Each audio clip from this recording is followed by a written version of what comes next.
സ്നേഹിക്കുവാൻ ആഗ്രഹിക്കുന്നവർ മുറിവേൽക്കാൻ പരിശീലിക്കേണ്ടതുണ്ട്. പിടിച്ചു നിർത്തുന്നതൊക്കെ പിടിവിടുന്നതുവരെ ഉണ്ടാകും. നമ്മൾ ഇഷ്ടപ്പെടുന്നതെല്ലാം നമ്മളുടേതാവില്ലെങ്കിൽ.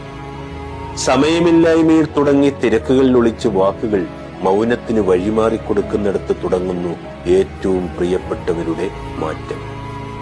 എത്രമാത്രം വേദന സഹിച്ചാണ് മൗനം ഒരാളുടെ ചുണ്ടുകൾ തുന്നിയത്, അത്രമേൽ നൊന്താണെന്ന് മറ്റൊരാളുടെ കാതുകൾ നിമിഷങ്ങൾ എണ്ണുക.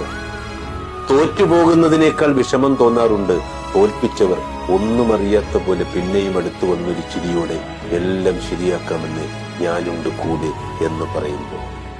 സ്നേഹം ചോദിച്ചു വാങ്ങരുത്, നൽകുന്ന ഔദാര്യവും കിട്ടുന്നത് ഭിക്ഷയുമാകും. അളവിലധികം ആരിലും അലിയരുത്, ഒടുവിൽ ഒരു ഗതിയുമില്ലാതെ അലയേണ്ടി വരും. ചിലരിൽ ജീവനോടെ മരിക്കാനും ചിലരിൽ മരിച്ചിട്ടും ജീവിക്കുവാനും കഴിയുന്ന